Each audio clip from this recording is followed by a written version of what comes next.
they could be using Hee Jin and BTS to, like, I ain't gonna lie, this could be a huge smear campaign against Big Hit because the big three don't like Big Hit. Come on now. With all of the recent controversy with New Jeans and everything that's been going on with Hee Jin, I figured I might as well not hold this off any longer. I actually just got to start posting more videos and stop being so attached to the views and stuff like that. I feel like it'd be stunting my growth whenever I be worried about the views. I feel like YouTube really hasn't been pushing my content a whole bunch. But I'm not even gonna worry about that, you know what I'm saying? I'm just trying to drop this content and have fun with it, you know what I'm saying? Start doing the dance practices again, and you know what I'm saying? Just have fun with it. But I wanted to check out the video by Boracity where she talk about the current smear campaign against BTS. Let's get into it and see what it's about. If you're expecting a detailed explanation of what is happening between Adore and HYBE, I highly recommend getting informed about the entire case and how multiple K-pop groups are being affected. This is a Hold up. In light of considerable public interest, investigation on the matter will be sped channel up. dedicated to BTS, so we'll heavily focus on the current smear campaign against BTS as a result of this corporate BTS targets of rumors and unwilling victims of a corporate war that goes beyond them. But there is so much more to this story. This video will only address one of the many consequences of this conflict and is mainly directed at BTS's fans' army. What? I wasn't even aware of this. Part 1, the conflict. First, some necessary background. Okay. HYBE is a company known for its multi-label system. Yeah, now I do know that BTS is a part of HYBE.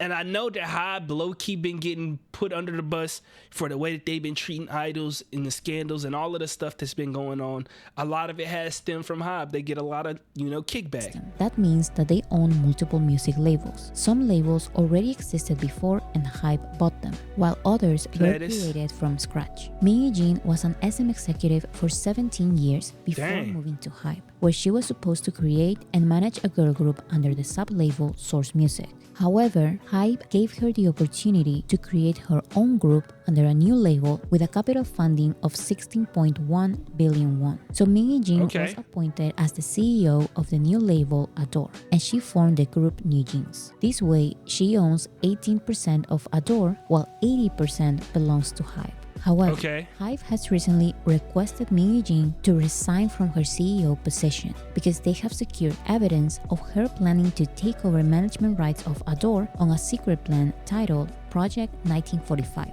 Project 1945, named after South Korea's independence year. According to HYBE, Hee Jin and Adore's vice president, Mr. A, were planning to leave HYBE and become independent by wrongfully obtaining and leaking private HYBE contracts, company data, health records and pictures of artists, and more sensitive internal information with outside financial investors and sources. HYBE claims that their internal investigation showed that Adore's vice president played an important role in the leaking of these documents by moving from HYBE to Adore and bringing with him key information that could make Project 1945 possible. And this plan would have included blackmailing HYBE. As a response to these and many more accusations, Hee Jin released a statement and then made a press conference where she denied most accusations in tears and accused HYBE of different things. Among these accusations, she said that HYBE and chairman Ban Si-hyuk helped the sub-label Belief Lab copy her group New Jeans while creating their new group Islet.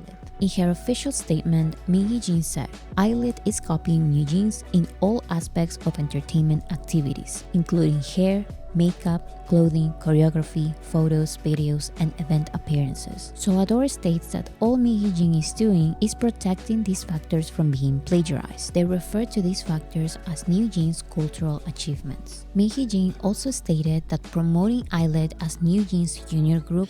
And I ain't even gonna lie, ever since this whole like stuff with Hee Jin calling out them copying New Jeans and the Islet stuff, I haven't actually heard very much from Islet. I know when they first dropped, I had reacted to the song and I enjoyed it. I seen similarities, but I didn't see, you know, the copying as much. But, you know, I didn't do a deep dive on it, so I can't really give my opinion. But I haven't seen much from them. What's going on? Or New Jeans' younger sister group is unacceptable, ignoring the fact that New Jeans was also promoted as BTS's younger sister group. Moreover, Hee Jin I don't remember that. New Jeans was But I wasn't around when they debuted. I just kind of, seen some of the songs and rocked with it. But I never got BTS vibes from New Jeans, also actually. promoted as BTS's younger sister group. Moreover, Hee Jin accuses Ban Shi-hyuk of ignoring her complaints about Islet and says that these complaints are the reason why HYBE wants her out of Adore. But Islet is not the only group. Hee Jin and Adore reportedly attempted to gather evidence that groups Islet, Duo Su, and Rise plagiarized New Jeans. A HYBE insider said that one of the priorities part of HYBE's internal investigation involved Hee Jin interviewing agency staff members of these three rookie groups and monitoring public opinion in online communities to strengthen their case that those groups plagiarized New Jeans. In contrast, Adore stated that such claims are completely unfounded. Apparently, titles are very important for Hee Jin. She claims that the group Les Seraphim stole the momentum of the first HYBE girl group that was supposedly promised to her. No, bro. What? I don't see that. And the thing is, even if, you know what I'm saying, they are getting a little bit of shine, I feel like New Jeans, their concept, they always been, in my head, bigger, more influential, better than those other groups. You know what I'm saying? I feel like Le Seraphim is in a completely different lane, completely different vibe. I haven't heard anything from Islet. And we also got to keep in mind that Hee Jin and New Jeans been going through a whole bunch of stuff right now. So if any time would be the time to take over the industry and do what they got to do, is now is the right time. 님이랑 회의실을 가봐서 무슨 일인데요? 그랬더니 희진님 저희 그 하이브 첫 번째 걸그룹 지금 준비하던 이 팀은 소스 차기 걸그룹으로 나가야 될 것 같습니다. 그 소스에서 그 사쿠라 김채원을 필두로 한 새로운 그룹을 첫 번째로 내게 됐어요. 라고 저한테 통보를 하는 거예요. 그래서 내가 그 당시에도 제가 솔직히 말하면 좀 쌍욕을 했었어요, 지원님한테. 너네 양아치냐? 왜 약속 깨냐? HYBE accuses a third person of being involved. HYBE alleges that Adore's vice president requested a foreign securities analyst to review the outline of the independence plan and arrange a meeting with a foreign investor to facilitate the sale of Adore. Initially, the claim about this investor was that he went to South Korea for a HYBE meeting, but this third person made sure the investor talked to Adore's executives prior to the HYBE meeting. Chat logs between Adore's vice president and Hee Jin reveal that Adore did meet this foreign investor. A newer development being reported from the first day in court is that this was not just a foreign investor. Reportedly, Hee Jin actually met the chairman of the company Dunamu and Naver officials over dinner to propose her takeover plans and pressure HYBE to abandon Adore. This is a bigger deal than Hee Jin talking to a random foreign investor because Naver holds 49% of the shares of HYBE's waivers company.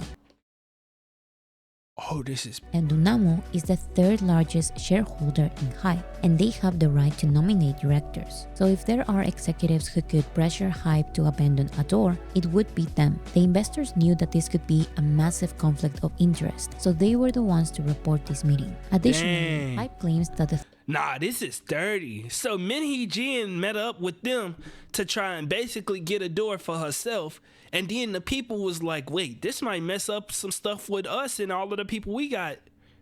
So we gonna tell on you. Like, dang. Person involved was the one to propose civil actions against other labels and HYBE corporate. Adore's vice president has denied any involvement with an independence plan and admitted that the 1945 files do exist but are just his personal thoughts. Hee Jin also denies the accusations. She refuses to resign or turn in her company laptop and says that her conversations about independence were not serious because she knows seizing control would be impossible. She also adds that her contract has contradictions and this bounds her to HYBE forever. I recommend reading more about these accusations and responses by HYBE and Hee Jin because there's a lot more about this case and there's new information every day. Project 1945 involves multiple HYBE groups and way more accusations against HYBE and Adore. But like I said at the beginning of the video, I only wanted to explain the basics necessary to show how BTS became part of this conflict. Because this is a BTS channel.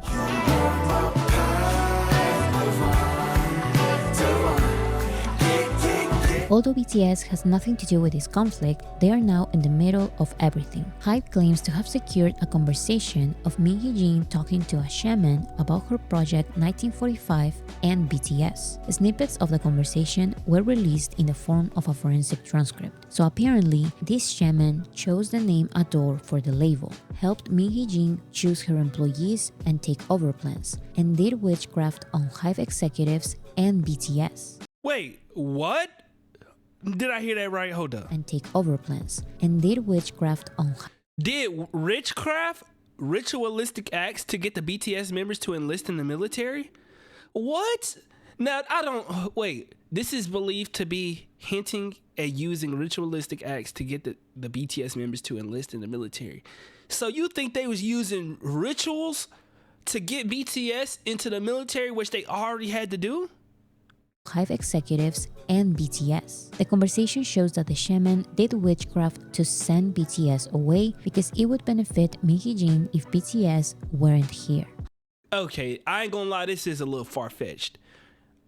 Were they not supposed to go to the military anyway? I thought that was a part of like... HYBE claims that Hee Jin also discussed BTS's military service with Adore's vice president on February 4th. They mentioned BTS not being able to return for a year, and because this makes the company weak, Ban Si-hyuk can be finished off. As part of the process of trying to hurt HYBE through BTS, Hee Jin also tried to contact the accountant who manages BTS with no apparent reason. So Hee Jin was doing all the preparations and waiting for the moment when the 7 members were gone. But to do what exactly? In HYBE's forensic data, there is a record of Hee Jin's instruction to prepare for a public opinion campaign starting in April. April comes and the plan is exposed by HYBE, but all of the BTS members ended up going to the military, so Project 1945 starts as planned. First, according to HYBE's internal investigation, Hee Jin told an outsider that Chairman Ban Si-hyuk is actually where he is right now because he copied her. She reportedly said, "In fact, he's copied from me and come this far." As well as, Chairman Ban Si-hyuk copied me and created BTS. Others say the translation is closer to Chairman Ban Si-hyuk copied me and created a BTS. In any case, she completely denies to have said this. Many wonder what exactly she means when saying that BTS copied her. This is not a definitive answer, but many correlate the fact that starting in 2014, BTS were accused of copying an SM group about things as common as school uniforms. Hee Jin was working at SM at the time, so accusing everyone of plagiarism is not something new for her. But again, this is just on speculation to what she was referring to. Then April comes. HYBE asks Hee Jin to resign, and the public opinion campaign is allegedly about to start. A wave of articles accusing BTS and other HYBE groups of different things starts being published by some. What's going on?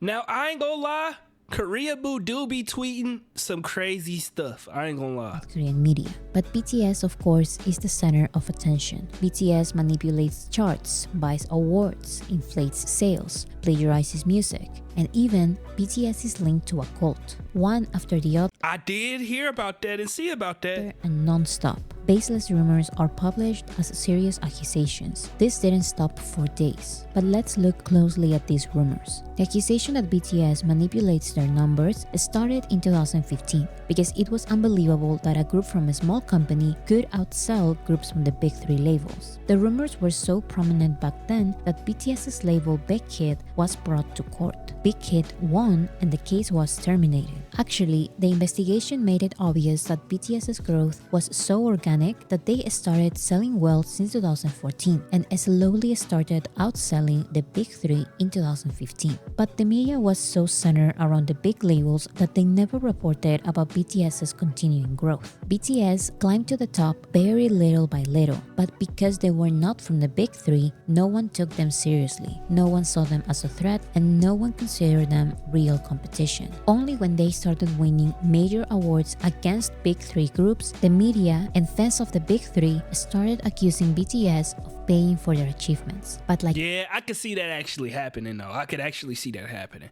But I will say, as somebody from the outside looking in, BTS was already like huge. I ain't gonna lie, like in terms of like public opinion. This investigation showed BTS's numbers only seemed as a surprise because of all the media play surrounding the big 3. BTS legally cleaned their name, but this smear campaign was horrific. These accusations from 9 years ago are now being resurfaced for no reason and almost in the form of spam. Some are even asking for a new investigation to happen, although there are no reasons for a new investigation. To this day, all of BTS's numbers make sense. They made sense then and they make sense now. Their numbers of album sales, streams, and tour crowds have always matched. BTS's numbers are massive because they truly have a massive audience. And you can actually see this audience in their sold-out stadium tours, or even random events where BTS is not even present. Their fans always show up. This cannot be said about some of the biggest groups in K-pop. Their numbers don't always match. They have millions of album sales, but very few streams. They have millions of sales, but struggle to sell out concerts that are supposed to meet their sales numbers. But of course, there's no investigation for them. The same way, rumors about BTS plagiarizing music, concepts, and more are being reported by South Korean media out of nowhere, just like in 2014 and 2016. But once again, these accusations are years old and they have already won every single one of their cases. This is not being reported by South Korean media, only the rumors are. A new rumor being shared is that BTS is part of a religious cult, because the university they attended has used BTS's image for promotion, and the founder of the university is allegedly linked to a cult. Although multiple idols from multiple labels have attended and promoted this same online university, only BTS are the ones being accused of being part of a cult. Bro, they always go try to reach and do stuff like this, bro. That's something that I have noticed. As a response, BigHit, the university, and even the organization accused of being a cult have released statements saying that BTS has nothing to do with them. But once again, the validity of the accusations are not the point of this smear campaign. HYBE showed in court a because everybody not even want to look at what actually the truth is. That's the crazy thing about the internet. You see something on the internet, and I hope y'all, whoever watching this video, I hope you don't become a victim of this, especially with AI and all of this stuff coming out. You cannot look on the internet, see somebody say something, and just think, oh, that's facts, bro. You got to be able to critically think, do research. I know you don't want to do research, but I'm saying at least at the very, very minimum, you have to be able to critically think and think, maybe this not true, even if you are biased, like, you know? Conversation in which Hee Jin says the following: whether the Fair Trade Commission investigates or not, all we need is a headline. This is nothing more than a public opinion campaign. By damaging the image of BTS, the public starts doubting the actions of HYBE as a company, and many take Hee Jin's side. More importantly, the thing is, I don't even know if this a Hee Jin thing, bro. This could not even be a Hee Jin thing. This could literally just be people trying to, you know, stunt BTS before they come back, you know, from the military. Putting BTS's name in every headline at any cost, the accusations against Hee Jin and HYBE take a backseat. Why these smear campaigns happen?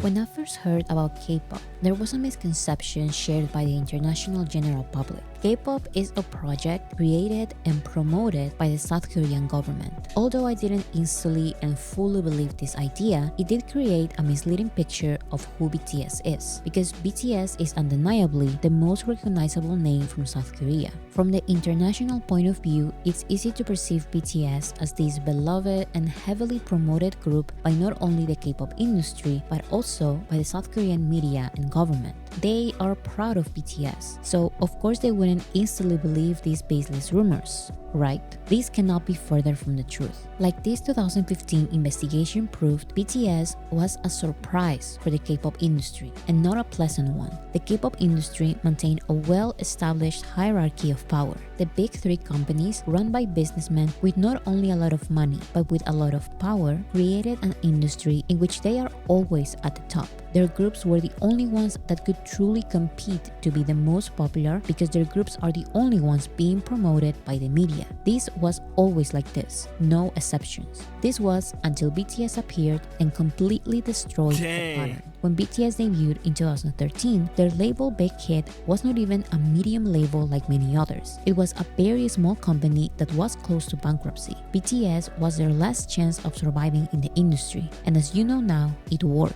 Because BTS didn't have opportunities in South Korean mainstream media, they heavily relied on social media, and the strategy the K-pop industry dismissed because they already own the narrative. They already own South Korea's media and public. But BTS's genuine... I was about to say, I ain't gonna lie. They low-key did it at the perfect timing, bruh. Like, use social media and stuff like that and not relied on, like, bro, they timing was impeccable. On the narrative. They already own South Korea's media and public. But BTS's genuine social media presence helped them gain a worldwide following so big that surpassed every K-pop label combined. In other words, BTS did not, does not, and will never rely on traditional media. With this context, it's easier to understand why the industry is so open to entertain and even promote negative rumors against the biggest moneymaker in the K-pop industry. They're willing to do all of this because they don't have power over BTS. The funny thing is that HYBE doesn't have power over BTS either, so they shouldn't be part of this conflict at all. Out of all the sub-labels, BigHit Music is the only independent and unlisted label in HYBE. In theory, HYBE and Adore can destroy each other to pieces, and BigHit would survive. But that is not really the point. The downfall of HYBE is an opportunity to proclaim the downfall of BTS and the rise of the Big Three, as things should be. It's the same story from the Western music industry. The Big Three creates, promotes, and celebrates its own artists. Everyone else is treated as an obstacle. South Korean media, or the Big Three in particular, is very salty about BTS becoming the most successful group without their help, so they are more than willing to share baseless rumors. But it's only them. As you can see, the legal battle between HYBE and Hee Jin is being reported by international media, but the smear campaign against BTS is not.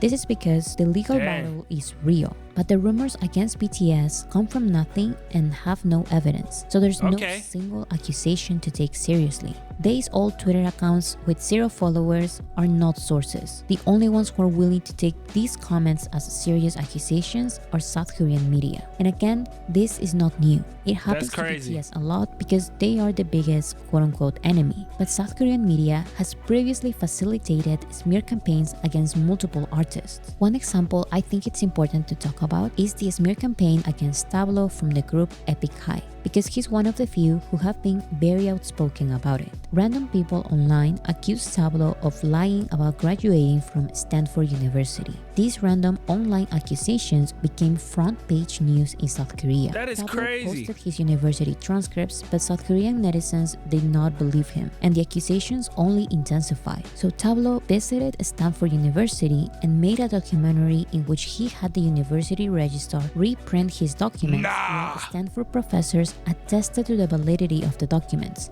Bro, that's a crazy clapback, bro.